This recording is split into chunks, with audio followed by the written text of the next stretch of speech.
আল্লাহ পাক পছন্দ করেন। ইমাম ইবনে তাইমিয়া রাহমাতুল্লাহি আলাইহি বলেছেন যে আল আসলু ফিল মুআমালাতি ওয়াল আদাতি আল ইবাহা, আদান প্রদানের ক্ষেত্রে, লেনদেনের ক্ষেত্রে আর আদাত অভ্যাসের ক্ষেত্রে পোশাক ওরই অন্তর্ভুক্ত হচ্ছে পোশাক পরিচ্ছদের ক্ষেত্রে, লেবাস পোশাকের ক্ষেত্রে আসল হচ্ছে আল ইবাহা, মানে মোবাহ, বৈধ।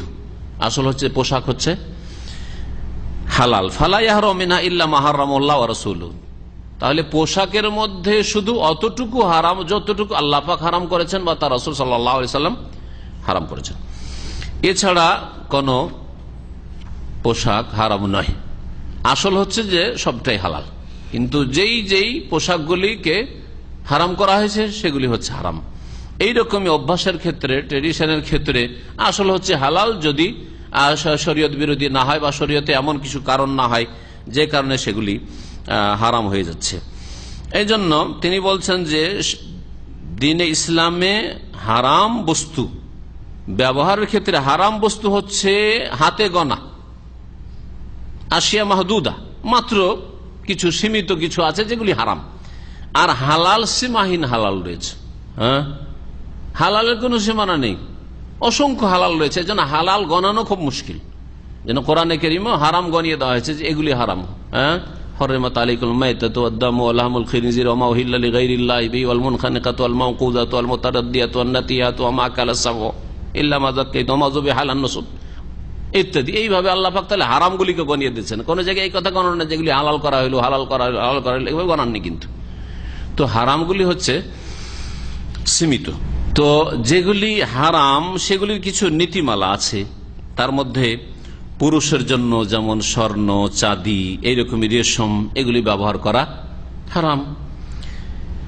তারপরে এমন পোশাক ব্যবহার করা হারাম যেই পোশাকে কাফেরদের তাসাব্বুহ রয়েছে, সাদৃশ্যতা রয়েছে, এমন পোশাক যেই পোশাক কাফেরদের ধর্মীয় পোশাক, কাফেরদেরকে, অমুসলিমদেরকে চিহ্নিত করা হয় ওই লেবাস পোশাকের মাধ্যমে, তো এটা জায়েজ নাই।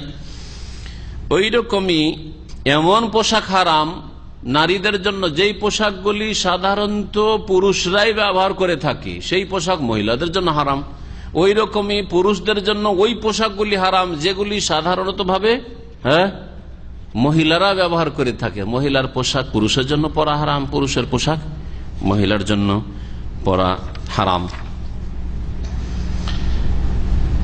আর একটি বিষয় হচ্ছে দুনিয়ার ব্যবহারিক ক্ষেত্রে, আদান প্রদানের ক্ষেত্রে বা পোশাক পরিচ্ছদের ক্ষেত্রে হারাম, সেটা হচ্ছে অপচয়, অপব্যয়।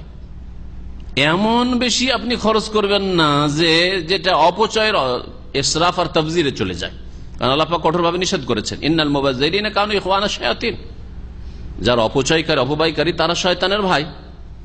আল্লাহ পাক কোরআনে বলছেন ওয়াকুলু ওয়াশরাবু ওয়ালা তুসরিফু, তোমরা পানাহার করো, তোমরা অপচয় করিও না, অপব্যয় করিও না। তাহলে আপনার যদি 100 রিয়ালের কোন একটা পোশাকে হয়, সেটাতে 500, 700, 1000 রিয়াল ব্যবহার করবেন, অপচয়। ওই পয়সাটাকে আপনি আপনার দুনিয়ার অন্য কল্যাণমূলক কাজে লাগাতে পারেন, তারপরে আল্লাহর দিনের খেদমতে লাগাতে পারেন। তো এই অপচয় চলবে না। তারপরে পোশাকের ক্ষেত্রে এমন পোশাক না হয় যাতে লজ্জা স্থান দেখা যাচ্ছে, ঢাকা আছে কিন্তু এত পাতলা কাপড় যে তাতে বাইরে থেকে ভিতর নজরে আসছে, এরকম পোশাক না। এটা হচ্ছে নীতিমালা। পোশাকের ক্ষেত্রে পোশাক এত টাইট না হয় যে যাতে ইবাদত বন্দেগী করা, চলাফেরা করা কষ্টকর, এত টাইট না হয়, চেপে ধরে আছে। আর অঙ্গ প্রত্যঙ্গ সবগুলি কোথায় উঁচ নিচ সব পুরো বোঝা যাচ্ছে, এইরকম পোশাক না হয়, পুরুষের হোক আর মহিলার হোক। শুধু মহিলার ক্ষেত্রে না, পুরুষের ক্ষেত্রে এত টাইট প্যান্ট অথবা টাইট জামা যাতে শরীরের প্রতিটি জায়গার ওজন বোঝা যাচ্ছে, কোথায় কত কিলো গোস্ত আছে আর হাড্ডি আছে, হ্যাঁ, সামনে পিছনে, তো এটা পুরুষের জন্য জায়েজ না। জি, এইরকমই এমন পোশাক যেই পোশাক পরার পরেও পোশাকের এমন কিছু শরীরের অংশ খোলা থাকছে যেগুলি ঢাকা জরুরি।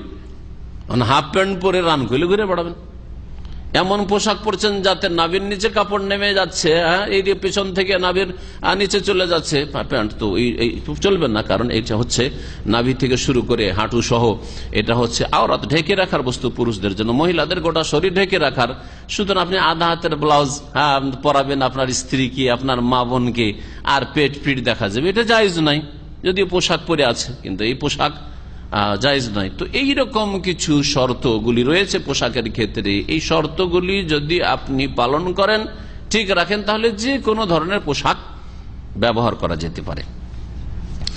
পোশাক সম্পর্কে এখানে বেশ কয়েকটি হাদিস নিয়ে এসছেন লেখক রহমতুল্লাহ আলাই। আমরা সংক্ষেপে সেই হাদিসগুলিকে আজকে সারার চেষ্টা করব। আবু আমির আশআরী রাদিয়াল্লাহু তাআলা আনহু থেকে বর্ণিত, তিনি বলছেন, কালা রাসূলুল্লাহ সাল্লাল্লাহু আলাইহি ওয়াসাল্লাম, রাসূলুল্লাহ সাল্লাল্লাহু